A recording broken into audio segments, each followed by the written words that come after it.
今集專醫解說，我哋會專講乳癌。到底乜嘢人係容易啲患上乳癌嘅呢？女士們又要點樣自我檢查呢？同埋我哋會解釋一下乳癌嘅5大迷思。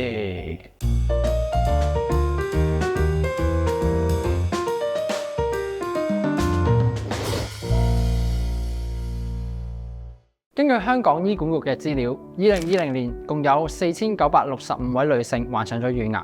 即係話每10萬位女性就有122位患上咗乳癌。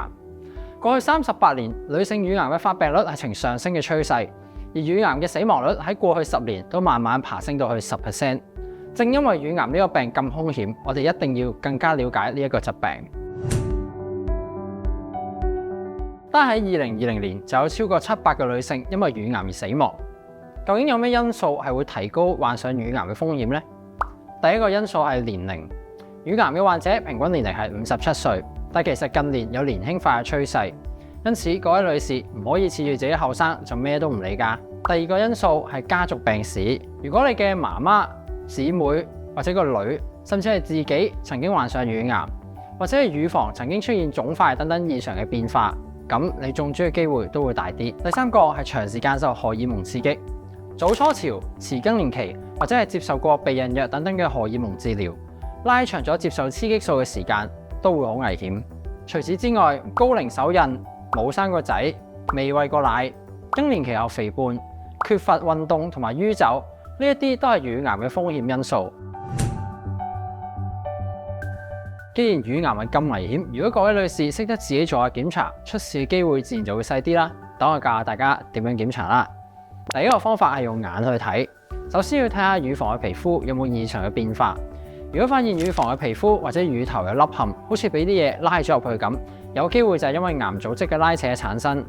除咗係咁，如果發現乳房嘅皮膚變到好似橙皮咁樣，又或者係乳頭好似生濕疹咁樣，甚至係發現乳頭流緊血，呢一啲症狀都強烈咁樣指向係患上咗乳癌。第二個方法就係用心去感受，其實就係講緊乳房到底有冇痛楚。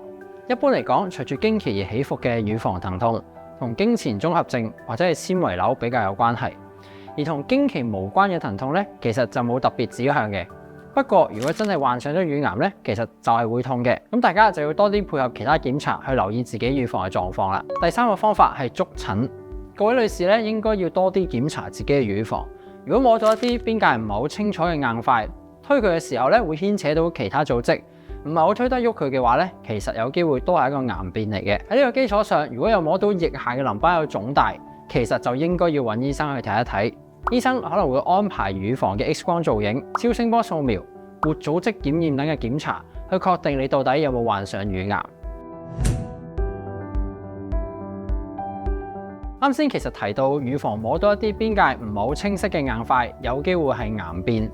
其實乳房可以出現好多唔同嘅腫塊，有啲硬塊咧係平滑嘅，邊界係清晰嘅，可以推得喐嘅。通常呢啲咧都會係一啲良性嘅纖維瘤或者係水囊。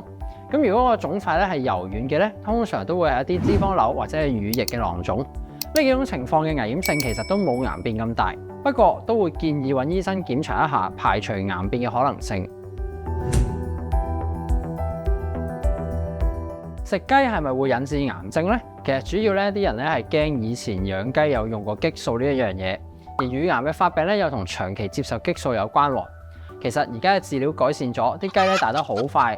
加激素咧反而係會令到成本貴咗嘅，加上咧香港一早就已經禁止咗售賣含有激素嘅魚、肉同埋奶，所以今日嘅香港呢個已經唔再係一個 concern 嚟㗎啦。大豆又會唔會致癌呢？其實乳癌嘅發病咧係同長期接受激素有關。黃豆入邊嘅大豆異黃酮又係一個好出名嘅植物雌激素喎，咁所以咧大家就會擔心啦，會唔會食太多黃豆就出事嘅呢？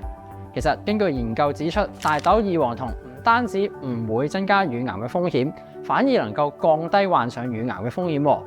不過嗰個研究咧，其實都有戴頭盔話，需要研究多啲先至可以下到定論。咁所以呢度咧，我都唔亂咁下定論啦。另一方面，脂肪組織咧其實係有參與製造雌激素㗎，所以咧反而唔係食雞本身有問題，而係你食到個人太肥咧，會增加雌激素，提高患上乳癌嘅風險。研究指出，乳腺組織嘅多少同患上乳癌嘅機率咧係成正比嘅。不過胸部大唔大呢？除咗睇乳腺嘅多少，都要睇胸部嘅脂肪組織多唔多。單單係脂肪多咧，並唔會令到乳癌嘅機會增加嘅。所以用胸部嘅大小去估計患癌嘅風險，其實係唔 make sense 㗎。曾經咧有新聞報導過一種注射式嘅胸部填充物奧美定咧，係含有致癌物嘅。不過咧，佢就唔係淨係會引致乳癌嘅。除咗呢一啲 case 之外咧，流行病學嘅研究咧係揾唔到隆胸同乳癌有任何嘅關聯性。但係咧，隆胸嘅填充物其實會影響醫生或者病人自己做檢查，甚至喺做 X 光檢查嘅時候都會冇咁清楚，有機會咧就延遲咗發現病灶嘅時間㗎。乳癌咧喺男性中偶然亦都會發生嘅。喺2020年，香港一共有32宗嘅男性乳癌新症，雖然唔多，但係乳癌其實都唔係女人先有㗎。今集咧就講到呢度啦，大家記得俾個 like、share 俾有需要嘅朋友。有咩想知嘅話，留言話俾我哋聽。最緊要咧係訂閱我哋嘅頻道。我係翁醫師，我哋下次再見啦 ，peace。